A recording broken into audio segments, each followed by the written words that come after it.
Greetings, my name is Dr. Falami DeVoe, and you're listening to And the Conversation Continues podcast. This podcast invites you, the listener, to engage in the enlightening and inspiring topics that were featured at Antioch University's Individualized Masters of Arts Colloquium. 3 times a year, faculty, staff, students, and community gather together virtually to center social justice issues with lived experiences. From learning how to lead and live during COVID-19 to unpacking environmental justice as a human right or centering mental well-being, thought leaders, scholars, and activists shared with the colloquia community a plethora of ideas and perspectives to consider. Well, this left a desire for more conversation, so here we are, and the conversation continues. This podcast seeks to dive deeper into the rich conversations and stories that were shared during those times. And on today's show, we're continuing the conversation from the Spring Colloquium, Making the Invisible Visible, Centering Mental Health. The presenters brought perspectives, insights, and their own lived experiences around mental health. And one of those presenters, Kristin Booker, is joining me today. Her presentation, Reclaiming Our Mental Health, lit the fire on room. Now, let me tell you about Kristin. Kristin Booker is a freelance writer and illustrator with a long career writing about beauty, lifestyle, and wellness. Her bylines have also appeared on Allure, Refinery 29, the Coveteur, Well+Good, Yahoo Beauty, POPSUGAR, and Self, as well as in the pages of Marie Claire, Elle, and Women's Health. She has a BA in Business Administration Marketing and an AA in Art from Queen's University of Charlotte. When she's not working on her first book or launching her podcast, she enjoys teaching yoga, cooking, and getting up the guts to try out for Jeopardy. Her podcast, But What If You Could, would be launched in June, actually June 9th, which is her birthday. Kristin, welcome to And the Conversation Continues. Thank you. I think that is the most impressive introduction I have ever had in my entire life. Well, you are all of that. Thank you for having me. Thank you. I am so excited. You were overwhelmingly on fire. You were on fire, and your stories, the information you shared, the way in which the community engaged with you by asking questions and in the chat. And I mean, Kristin, I said, I have to have her on. We have to continue this conversation. So I am very, very interested to have you to talk more and to introduce to those who are not there in our community for the Spring Colloquium, to talk about this concept you have about reclaiming your mental health and your concept that you came up with. But tell me, how did you come up to talk about reclaiming your mental health? Why do you say reclaiming your mental health? Well, I think one thing is there's so much stigma against mental health. There are so many people. Let me back up for a second.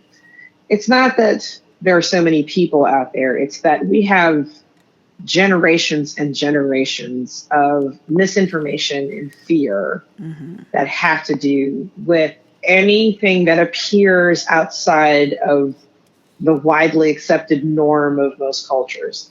And when that happens, when there is neurological difference, it can cause stigma. It can cause persecution and ostracization. And I really, to the point where you can't use diagnoses to describe anything about yourself. And I think that's unfair. I think when you look at October and the pink washing of October with breast cancer awareness, and this is absolutely no shade to anyone who has ever had breast cancer. I have friends who have had breast cancer.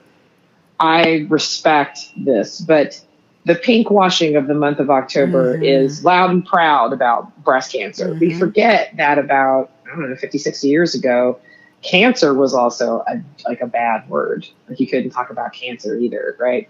So I feel like there's a point where you got to name it and claim it. Right. There's no shame in having neurological differences. There's no shame in it. And people who have diagnoses, which I think NAMI, the National Alliance for Mental Illness, says, I think it's either 1 in 4 or 1 in 5. It shifts. It's either 20% of the population or 25% of the population has a mental health diagnosis. I'm sure after the pandemic, probably a little bit more. Oh, absolutely. Absolutely. Right. That's so I think there's a point there where it's time for us to come out of the shadows and own our diagnoses and basically make sure that other people understand what they mean and how it's not something to be feared. It's just something to deal with, right? It's just, it's a diagnosis. Like if you broke your leg, you'd want to have it set. There's no shame in having a broken leg. I don't understand why having pieces of my brain that may work differently than others should be shameful. It took me a long time to get there, but that's what I mean. I so appreciate that. And I love what you said in terms of neurological differences. And when we think about the influences of ideas and perceptions around mental illness, and let me start here. I prefer to say mental well-being versus saying illness. And I love, again, what you said, neurological differences. Our society, from, TV shows, movies, and things that have a detriment on casting a negative light on those who have neurological differences, right? And also our families have shunned those who have neurological differences, because in some communities that there's this notion of having that cray uncle or aunt, right? And that person is, oh well, that's just so and so, right? And so it is steeped in the stigma is steeped so deep. Right. And so I appreciate how you just gracefully shared with the community about reclaiming our mental health. And then you introduced us to this concept about gates and bridges. So can you talk about gates and bridges? Sure. So the way I try to think of things that are hard to explain in things that are easy in a manner that seems to be a bit easier. For me, explaining how to reclaim mental health felt like a journey. It felt like like moving from one point to another. And so I always think back when I was a little kid. I'm from Charleston, West Virginia.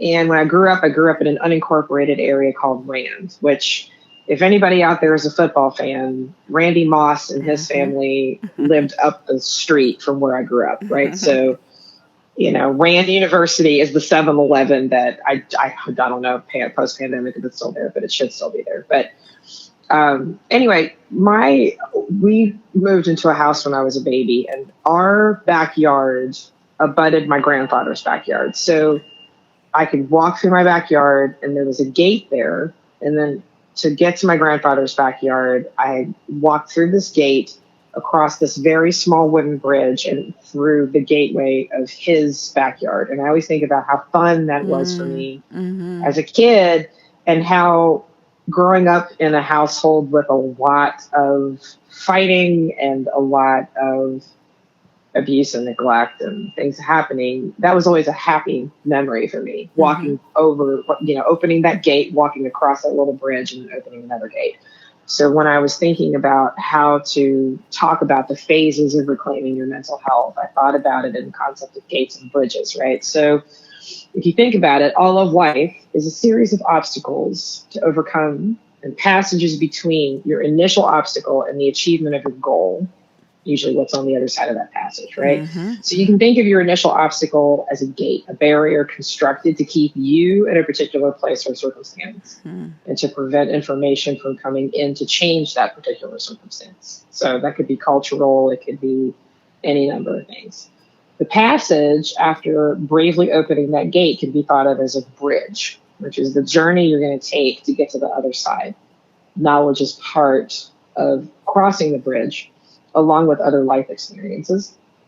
And that gate on the other side that opens is usually an opening to another life experience, an elevation of your experience, one you hope you will enjoy more than where you were before you opened the last gate, right? So that's kind of the concept of the gates theory, the gates and bridges theory.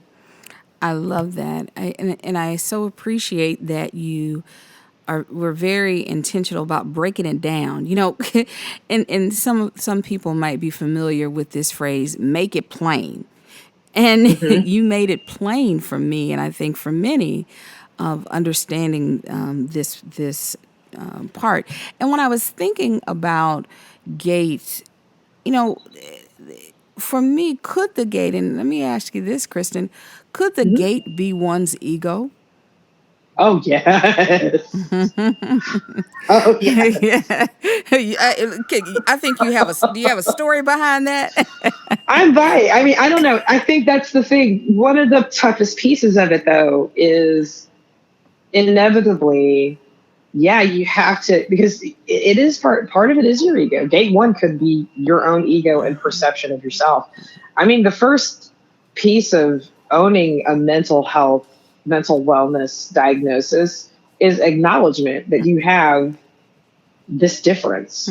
So if your ego is trying to protect you by either telling you don't have it, or saying it's not a big deal, or constructing this false persona, that's I'm just okay. I'm fine. I'm fine. Right. I'm fine. Everything's great. Right. It's like that little meme that are out on the internet of the little dog sitting on a chair in a burning room, and he just says, "This is fine." You're right. You're like, okay. But no, I think your ego. I think ego puncturing is part of the process. I agree. I think it's part of gate one. Absolutely. And just so going through gate one, so take us through the different gates, and then if you would share some personal experiences to amplify each gate for me. Sure. So gate number one is learning about your differences. Gate number one shapes the mental health experience. Once a difference in mental health is detected, society and others close to you, particularly in certain populations, and specifically, I mean, depending on cultural background, it could be your own family versus, wherever you are, will demonstrate to you that not only is knowledge of your neurological disorder or difference unwelcome, but that people will widely ignore it. Right. So, for me, I grew up, I'll try to keep it brief because it's a podcast. This could go for hours. I'll be brief. I am the survivor of a very traumatic childhood. I had a lot of abuse in my story. I have emotional abuse. I have physical abuse. I have sexual abuse and incest in my story. My parents were married and divorced from each other twice before I was 7 years old. I wound up having to stay with multiple relatives during during different times. My mom went back to school, so, and she was, trying to work as a single mother, so, I mean, there was a lot going on there. And then subsequently, I found alcohol at 5 years old. My grandfather thought it would be fun to put beer in my ginger ale. And I remember taking a sip of it and thinking it was the most terrible thing ever. But due to all of the trauma that had started when I was, before I was born, but definitely like the sexual abuse started when I was 3. So the first initial reaction I had to that beer was, ew. And then as the warmth of the alcohol hit my bloodstream, I remember thinking to myself, like, I would like to feel this way every day for the rest of my life. I didn't know what it felt like to just be relaxed. I had no idea. And so that started a very interesting experience for me that inevitably, I mean, I don't believe things turn into alcoholism. I think you're an alcoholic or you're not. I know I am. It took it a while to evolve, but my introduction at such an early age sort of shaped my alcoholism. I was always keeping it a secret. Even as a kid, I used to keep alcohol in my room. You know, I just hide it really well, you know, but if I got really stressed out, I'd just take a sip of something or just to relax. I mean, it was, you know, an escape hatch for me.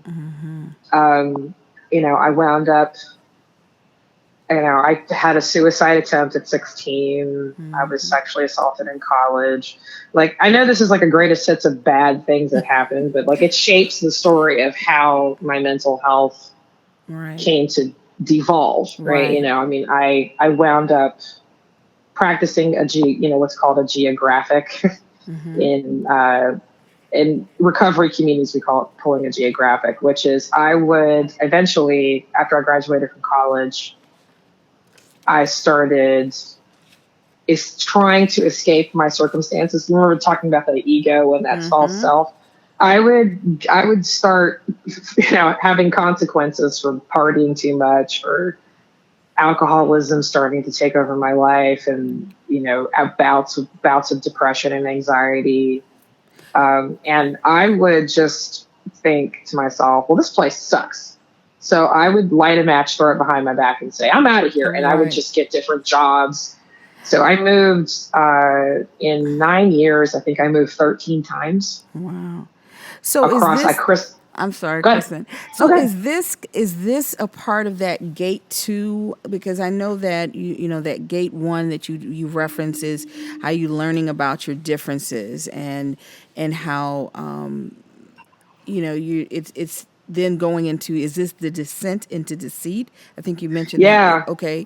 Yeah. So framing in that Gates reference, because this is powerful. I really believe you have captured this very well in giving this image of these gates and bridges. And so I wanted to tap into that some more. Yeah, let me back up for a second. So let me end gate 1. Gate 1 is where I realized that I was neurologically different from other people, right? So in all of those things happening, I realized, even as a little girl, that I did not feel the same way as other kids. I didn't have the same family background as other kids. I didn't have the same relationship with my parents as other kids. I didn't deal with stress the same way as other kids. I just knew there was something different about me. I was a daydreamer. I used to get trapped I would just fantasize and just go off in my own head a lot. But then there were also, like, I had separation anxiety. I just knew I was an anxious kid. I knew there was something wrong with me. And trying to express discomfort or anger in my family, not something you want to do. It wasn't heard. Anything that was wrong with me basically was widely ignored, or I got sent to a child psychiatrist or psychologist when I was 7 or 8. Because my anxiety was bad as a kid. And my primary abuser had basically told me that if I ever told anybody that things were going down, that they would do something extremely violent and very scary. And then basically that would happen all the time. So I wound up lying to this therapist in such a spectacular manner that she misdiagnosed me completely. I protected the story. I protected that story, you know, because I didn't want any harm to come to my family, you know, to family members that had been threatened by one of my abusers. So, you know, the first one is you learn how to construct a personality or personality traits that keep you safe in this environment where no one believes you, no one wants to hear it, and everyone just sort of gives you that, why can't you be normal? Why can't you just XYZ, right? So inevitably, I learned how to act as if. I learned how to try to act normal. Right. I didn't express my thoughts and opinions a lot. I just sort of kept to myself, and I just would sort of mimic what other girls would do and become, I figured if I just sort of acted like everybody else, then basically everything would be fine. Because inevitably my entire construct of personality is basically so people won't hurt me and will just generally leave me alone. So then gate number 2 is the descent into deceit. It's where you learn how to cover your mental health concerns, continued pressure from families, pressure from family and loved ones. Why can't you just be normal? Paired with lack of acknowledgement of pain and suffering turns one frustration and anger inward. We learn to cover it up, or we find other people suffering the same way, and our collective disordered behaviors cover for each other, right? So when it comes to recovery and addiction, addicts and alcoholics like to hang with people who use and drink it the way they do, right? So we find ourselves in these broken places with other people who have never been acknowledged or who don't want to acknowledge. And we sort of come together in that shared pain and that addiction. And that's what inevitably what happened to me. I wound up in situations that were dangerous. And because I wanted to hang out with people who used the way I did. And it was interesting because I found that a lot of them had similar experiences. Right. And you probably weren't thinking that, Kristin. I would imagine that you probably weren't thinking that. I've heard folks who have mental health diagnoses or addiction issues, and they say, well, I always thought it was just me. And so once they come into the rooms, or once they get support, either in a group for their mental health condition, they then find that I guess camaraderie, if you will, community, where you can share stories and find that you're not alone. And if you can speak to that. Yeah, it's true. The thing is, though, before you get into the rooms, I think pretty much all of us would tell you that alcoholism and addiction is an isolation disease. It needs you to be.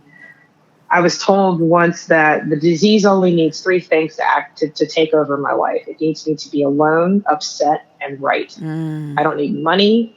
I don't need anything else. It needs me to be separated, because other people could talk sense into me.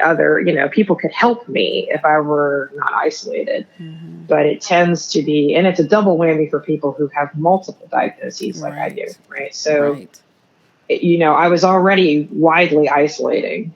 And it's funny to say that I wasn't isolating when I was out at a bar full of people partying and stuff, but it's a lonely existence, because inevitably you're just there huddled around the bottle. It's not like it's true connection. It's everybody sort of sharing in this broken experience. It's not really connection. It's just everybody's alone in proximity to each other, drinking near each other. That's really what alcoholism and addiction really feels like. So that's another good image there. I saw that image, and I appreciate that. I think all of us are widely alone, but we're just alone together. It's like, I've never been married, but my friends who have been divorced a few of them have said that you can be sleeping next to someone and be entirely lonely. And I think that's kind of what the descent into alcoholism kind of feels like. But inevitably society does not accept bottoming out or having problems with mental health. People don't understand panic attacks. They don't understand, the things that happen to you, agoraphobia, any manner of the things that happened to me. Eventually I didn't want to go outside. Eventually I I had really tough bouts of depression. I mean, extremely dark moments. And, it's hard to explain this to your friends who don't have it or people who don't understand. And people can become frustrated with you. And inevitably, you just learn to either hide it or you just stop talking. You just isolate completely. And So inevitably, it's an escape.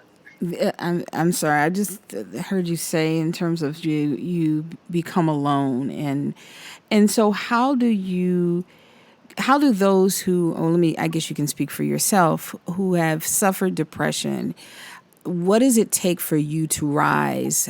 Because from my understanding, there are very deep moments where you cannot do anything, but then there are times where you can do. How did you come above that? How did you rise above that? It was a really hard process for me because I was because of my alcoholism. At one point, I was misdiagnosed as bipolar, and the people who were putting me on, which is another problem with reclaiming mental health, which is the system that either isn't listening or asking the right questions, and or is people don't have the money or ability to get access to it. I've had both problems. I've had all those problems. But I was misdiagnosed because no one was asking about the alcoholism or diagnosing me with an addiction issue. They kept saying that I had issues with depression.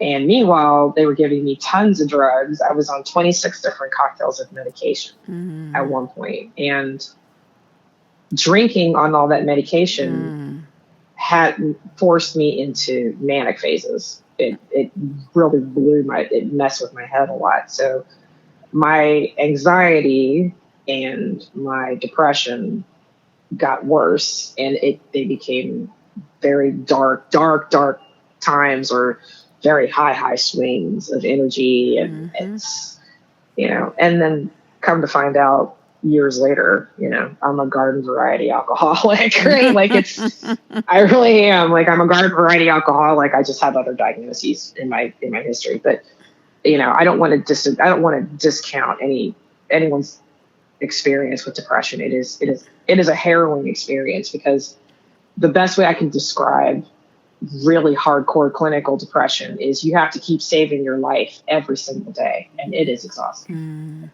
Wow. It's exhausting. Really, inevitably, mental illness at that level is where the brain is doing exactly what it's not supposed to do. Your brain's entire job is to keep you alive. Right. That's your job. It's its entire job. When the brain turns against the body, you have suffering, because it's trying to shut you off. Right. And you're trying to convince it not to. Right? Right. So, I mean, it's a hard conversation, and it's tough. I mean, I had issues when I moved to New York. I mean, with depression. I mean, I didn't get sober until I was 40. And I think that is where getting sober is where I took control. It's when we talk about gate 3, right? So it's the pivot point. It's where, some of us realize we can't go on the way we're living, that there has to be a better way. So we realize that we can't be the only ones who have this manner of mental health, and we start looking for solutions, and we're brought to them by any manner of life, right? So for me, my moment of grace started in January of 2011. And I just realized that I couldn't stop, that it was bad. It was bad. It was getting really bad, and I had started experiencing homelessness, and I was, my home, my housing was unstable. I couldn't work consistently. I mean, and this is where I'm going to very fancy parties as a writer, and I'm looking for change on the sidewalk to be able to buy drinks for myself. Like it's a crazy existence, right? I mean, crazy by, as in harrowing and unusual and very scary. Wow. I had come home after Christmas, and for some strange reason, I had torn a photo out of Us Weekly of a celebrity with an AA chip around their neck. I don't know what caused me to do that. I'm going to call it a divine moment. Anybody Divine, can call it whatever they exactly. want, right? Yeah, for me, it was a divine moment. And I, at one point in early January, I'd gone out the night before with a friend and poured her into a cab, went across the street, got 2 more bottles of wine, went upstairs to my apartment and kept drinking, and then realized the next morning when I woke up shaking sick and reached down to grab a bottle of wine to steady my hands, I thought, oh my gosh, I can't stop. Wow. And so that was the moment of grace for me, where I realized I needed some help. And that started, I wish I could say that, like, that was the day that I went into recovery, and I never, I never looked back. That's not what happened. That's not what happened. And I know I've heard that it's quite common where, people think that one moment was, I turned everything around. Well, then there comes a time where something triggers you to continue on that journey, right? And so, yes. so I mean, we could go on and on. I want you to wrap up for me, though, the last 2 points, which I think are so important. I mean, all of this is important to the conversation about reclaiming mental health. However, getting to the other side, for those listeners out there who have heard this story, you are a survivor. You have experienced trauma, and many folks have experienced trauma. And so how do we turn the corner? What are the gates that they need to walk through in order to get to a place of reclaiming their mental health? Sure. I mean, gate 3 is the pivot point, which is where you realize you have a problem and that there has to be a solution somewhere. And there is a solution somewhere. So that's recovery, therapy, hospitalization, taking control of your health, because it's all of its health, right? To take control of your health and start to fix the things that happen, right? The thing is, it's not your fault that something about you is different. And if something, like if you have a story like mine, and there were some causes, some nature versus nurture type causes. It's not your fault. None of your mental well-being is, your mental health is not your fault. It's your fault if you don't take care of it, though. Exactly. Yeah. How it happened is not up to you, but what happens moving forward is entirely up to you. That's right. So, so then the gate, the gate that opens from that pivot point is self-awareness. Gate number 4 is self-awareness and self-acceptance, which is where the real work begins, which is where you learn about yourself, your diagnoses, and how to manage them. You learn that your mental health is not your fault. The lack of caring for it is. You dig into your guilt and shame and start feeling through all of the factors that cause suffering. You start to disregard the stigma and learn to accept who you are. So that bridge is healing and self-knowledge and therapy and recovery and fellowship for people who are in recovery. For me, after I got sober, I realized that I still had mental health concerns that I needed to address. So I went back into therapy and then received some extra diagnoses that I didn't really know that I had, and had to deal with those as well. And it's been, once you get the right diagnosis, it opens every door for you. Because now I understand how my brain works. I understand how to live my life so that I have a really peaceful, amazing existence, which is basically gate 5, which is self-love and integration. It's a new existence for those of us who live with mental illness. It's where you learn to define who you are and how you navigate this world. Full awareness of your triggers and healthy coping strategies, boundaries, and integration of your diagnosis into who you are and how you live. Stigma is irrelevant, and joy and freedom are a regular experience. So that bridge for, with self-love, continued therapy and recovery, fellowship, setting boundaries, creating a life for myself. The door that opened on the other side has been freedom and happiness. I don't mind. My main diagnosis now, it's uncomfortable to talk about it because there's still so much stigma attached to it. is dissociative identity disorder. So, and thank you for saying that. Yeah, I think because of the movie Sybil, yes, there's a lot of very bad information out there about what happens. I mean, and there was another one too. There was Split. a show on Netflix. It was called something about, I can't remember it. Something that dealt with Tara, and Tara was her name. Oh, and, yes. You know what I'm talking about? And so she, yes. Right. So yeah, and seeing again, that's how, when folks get the information from movies, from TV shows, and then there's not a counter conversation to the perceptions of mental illness, or people aren't in spaces to counter what they see in TV shows or movies, then they're only left to believe that, oh my gosh, you be fearful of folks who have a diagnosis such as bipolar or DID or schizoaffective, or even depression for that matter, right?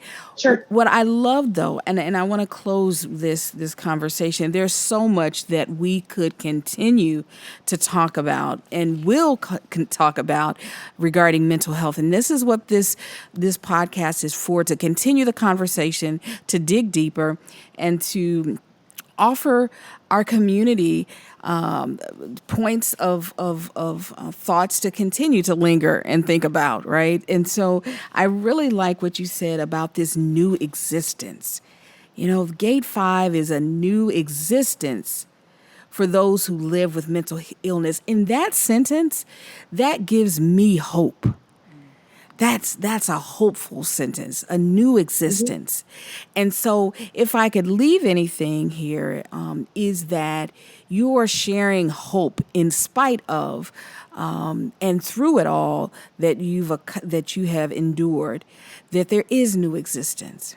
And so I so much appreciate what you've brought to this podcast, and most definitely to our colloquium community. And so I would like for it to know if there's a place where folks can follow you, if you have a social media handle where they can follow you, or again, if you can tell us the name of your podcast that you're going to launch on your birthday.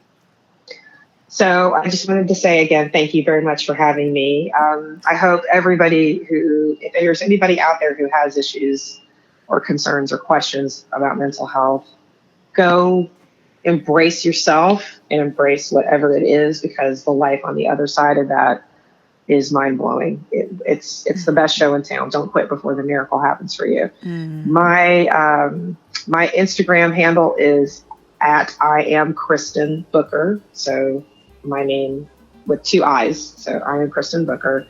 I'm on Facebook under my name, Kristin, Kristin, Booker, Booker. I have a website launching June 1st, and the podcast tentatively called But What If You Could will be launched on my 50th birthday. Oh, yay! Welcome in. I know that every day for you is a miracle and a blessing. To get to 50, that's wonderful. So thank you so much, Kristin. I appreciate you so much. So I invite you all to share this podcast with those of you, those that are in your networks, and make sure that you follow the IMA program, Antioch University Individualized Master of Arts program, on Instagram at Antioch University IMA. Until next time, this has been Dr. Falami DeVoe, and again, join me as we continue the conversation.